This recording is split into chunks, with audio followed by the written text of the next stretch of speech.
I was onto her, so my fiancé came clean about fooling with her ex. I embarrassed her in front of every guest to our wedding. Although not everyone wants to be sharing their experience here, we have to end up with one to publish. From the lurkers as much as the ops, there is plenty to learn. Today I'm at ops since I really need all of you to help me decide if I'm overanalyzing things or not, as I have some very serious doubts about my soon-to-be wife. For almost 8 years, I, 32 male, have been courting my fiancée, 30 female.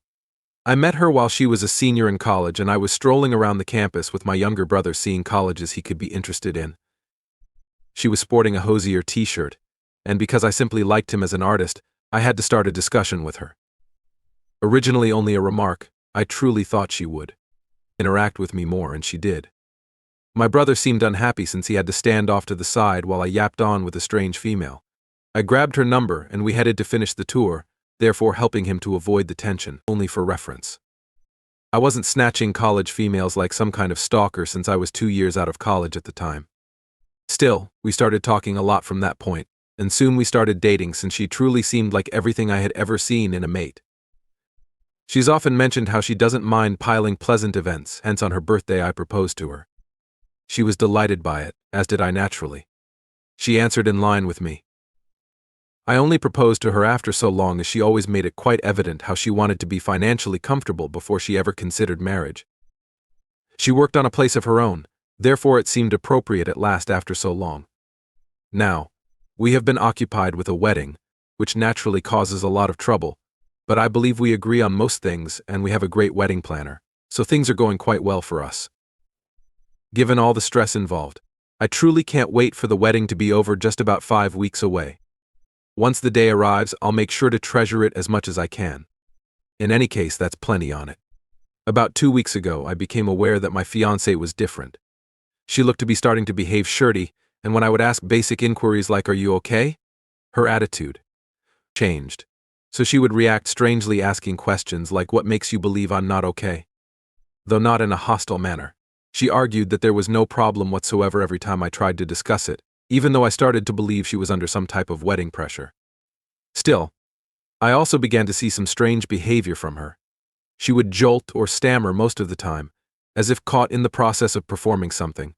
If I walked into a room she was in quickly. She started to guard her phone carefully too, I noted. She couldn't leave her phone around me for a minute at a time, but she must have felt as though it wasn't blatantly evident.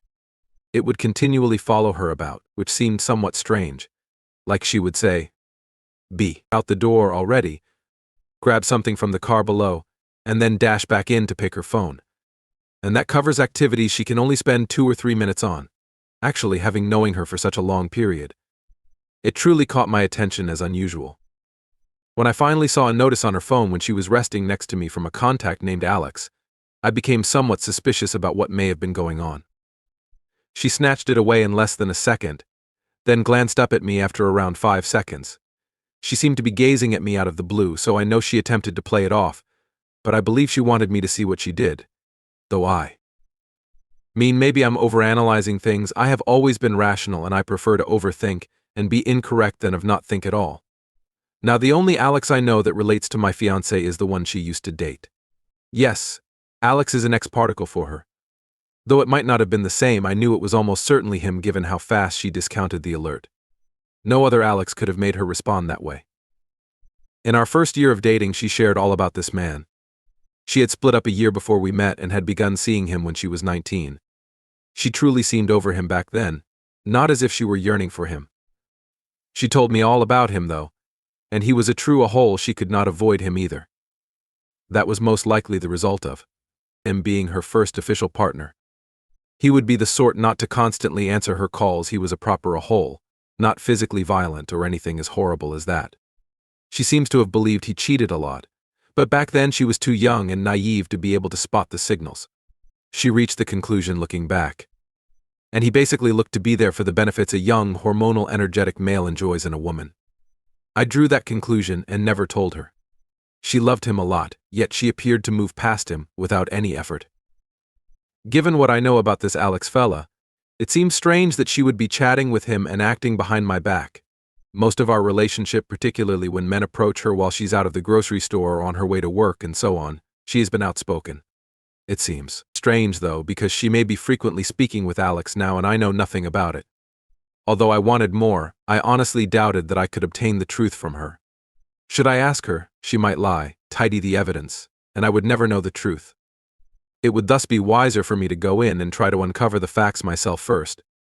I knew I had to try and check her phone, but honestly I haven't had the chance. Using the justification that my phone isn't anywhere around, I have been subtly asking her for hers to check things. But I generally don't do this, so I think she could start to get dubious and question what's going on with me. She also caught me once clutching her phone. She returned in about half a minute, when I had assumed. She would be gone for a few minutes and could have checked what I wanted to. She said nothing about it, but she cast an unusual glance at me. Fort Knox has been more accessible than her phone ever since then. She has never tucked it beneath her pillow while she sleeps today. She does so. I have been obsessing a lot, and even considered drugging my fiancée so I would get a moment to check over her phone. I truly don't believe I will be able to catch her phone up and guarded. Therefore, I promise it was just a passing notion and I never really do it. It makes me very cautious of what may be going on with her. Ultimately, I might have to face her and hope she would be honest with me regarding what is happening. Maybe if I let her in on my knowing sufficiently, she'll let the truth flow. The only thing I know for sure is that she seems to have something to hide from me and is chatting to someone called Alex. Maybe all I need to know, though. If some of you reading this might help me out, I want to know how I may possibly approach this to get her to tell me the truth, or any techniques I could use to acquire access to her phone long enough to confirm or assuage my suspicions. Thank you, people. Create. Everyone agrees that, given the way things are right now, I will totally be unable to snoop through her phone. At least until she makes a significant error, and I most definitely cannot wait on a mistake like that from her. Thus, the best course of action seems to be for me to just attempt and have conversations with her using my own instinct to determine if she is speaking the truth or not.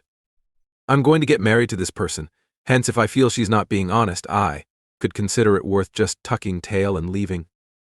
Even if I'll never obtain confirmation of the truth or appropriate closure, still, I could manage living with that. Well, I think.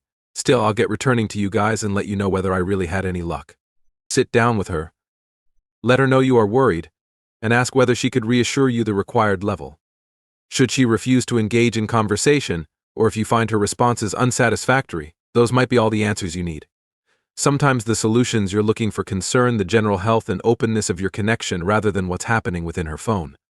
This discussion should ultimately guide you in determining if you agree on your future together, or if it would be wise to review your position. Update 1. Well, great.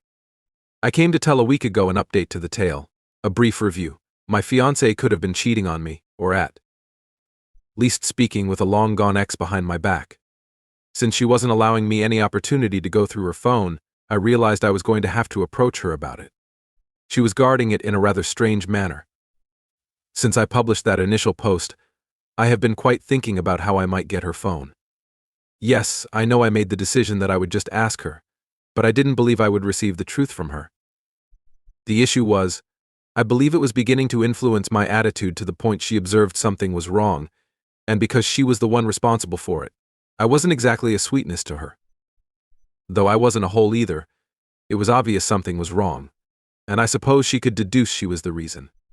When she approached me yesterday and said she wanted to chat to me about something somewhat serious, let me tell I was quite surprised. To be honest, I assumed it would be her trying to figure out what was wrong with me or causing my mood swing, but as she sat down next to me, there was a very lengthy and embarrassing pause, and that's when I realized this would be very different. Still, I had no clear understanding what was going on. Babe, I absolutely have to talk to you about something. Knowing that whatever it was she had to say would not make me feel good, hence as soon as I heard it, my heart started to race in my chest. When she asked whether I recalled Alex, her ex-partner, I said yes. I said, he was a big a hole, not sure else. Because I wanted to be sure I wasn't thinking of the incorrect someone. I mean, at this point I could sense that there may have been some sort of damage control developing, but it still seemed like her bringing it up on her own was somewhat unusual. Still, I was rather curious about her intended direction for things. We began our conversation a little time back. I believe it began with my posting of the engagement images. He came to congratulate me, and from then we began to catch up. For clarity, over a year ago I suggested to her She was essentially claiming, therefore, that while he had been chatting for over a year, she had never considered telling me up until recently. The worst thing is that I sort of knew she was just admitting, since she had to have felt like I knew. She said nothing following that for a very long period. I simply sat with her in quiet. I said nothing further to save her from danger. I wanted to find out her intended response. We made up some place to catch up at last. It was purely to catch up and learn what had been happening in our life throughout the past 10 years. Knowing I was engaged after all, I believed everything would be okay. By then I knew it was a bombshell ready to fall, and to be honest, as much as I wanted to shut her up to that moment, I recognized how little I wanted the emotional suffering that accompanied the closing. At this moment she started to wail a little, and I recall having some strange sensation in my chest. Her tears just reaffirmed my worst worries, hence it was more of dread or terror than sympathy. She hardly needed to say anything further, but given my numerous inquiries, I wanted her to. I therefore first questioned her, what happened? This is first time. One thing followed another and I slept with him. She then started to shed full-blown tears at that time. To be honest, I felt a sliver of sympathy in my chest, but it vanished fast. I had a great sense of contempt as I was basically gazing at her with her head buried in her hands. At that point, I wanted to satisfy my curiosity, but I also wanted to make her suffer through the agony in that moment. I so began to ask her every single question that kept running through me. When exactly was this? 3 weeks passed. It has occurred how many times? Once, I pledge. Have you used protection? A stop and then yes, have you descended upon him? More crying. In amongst the tears, did you like it? You completed? I did not get a response. She was at this point crying. She had ground down as well. Since at that particular moment they were somewhat poisonous, I just left her there and locked myself in the bedroom to be alone with my thoughts. I heard her saying that she was sorry over and over again in between the waterworks, but I really didn't want to listen to her, so I requested her to go. She came to lightly knock on the door. Luckily, she performed exactly as asked. But you know what? I'm here because I know exactly what I'm going to do. As much as I know our marriage is ended, I will create a spectacle of it, because I have been able to properly consider it. I have to make sure she understands that could have been her worst error of life. She should experience actual suffering and sincere shame. I will thus forward with the wedding. At least give it such impression. However, I could never wed someone like her. All a person needs sometimes is a cold shower. They disintegrate like a sandcastle. All it needed was you backtracking and allowing her expose her own shortcomings, her own acts and remorse performed the heavy work, more the space you kept between you. People are their own greatest adversaries. Their own decisions become the exact means of their undoing. Regarding your idea to create a wedding spectacular, that's audacious, but I'm here for it. Revised 2. At last it is finished. My goodness, was rather outstanding. To be honest, my ex-fiancée was the love of my life before the entire thing with Alex started. I constantly wanted the absolute best for her. I would stop at nothing to ensure that I could offer her all of that. I wanted to see her bloom and enjoy life and be happy. I am shocked, though, at how readily I could point all of my wrath at her and not really feel anything. Her cheating on me with her ex and hiding the truth that she was chatting to him, all it took for 1 whole year. She was controlling damage, even though I'm sure she slept with him more than once. In any case, I'm being carried away. I sat all of my grooms down and told them the news before the wedding day. I told them my fiancée had cheated on me with her ex, and that there would not be a marriage at the end of the ceremony. Obviously, they were all annoyed. Knowing I was done, I let myself go during the bachelor party.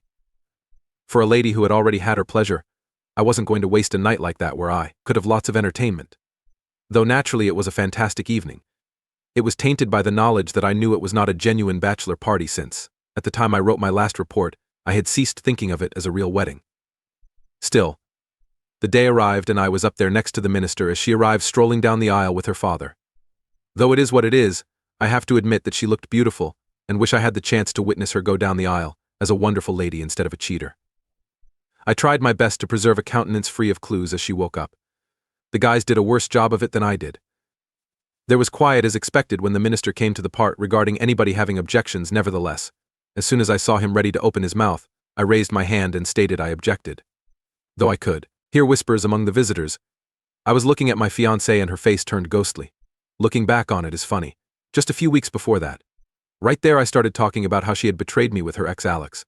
I mentioned how she had been hiding her years of infidelity with him from me. She said she had used protection with him, and I discussed how dubious I found that. I made it plain to the visitors that I would be getting tested personally. I mentioned how much more I knew they had slept together than the one error she had reported. She froze there next to me all through the incident. I could tell her dad was enraged, Most likely more at me. The audience was going nuts. I made it quite evident to everyone that a slut had no bearing on whatever I did. Speak less for the rest of my lifetime. Not me should you want to blame for this. Blame her. Before I turned to go, that was the last thing I said. Many people attempted to stop me, but I ignored every single one of them until I was in one of the vehicles of a groomsman. At the conclusion, I really felt great. And at that moment my phone began to ring non-stop. Although I was receiving a lot of SMS messages as well, I responded to none. Although it was a lot of money wasted, ultimately she had her way and I was happy I could manage a wedding my style too. The next day I had a lot of messages from individuals apologizing on her behalf, commiserating with me, begging me to try again and full-scale denigration of her, just happy I could create all that drama and center her among all of it. Knowing that I had been able to embarrass her in front of practically everyone that meant so much to her felt really fantastic. She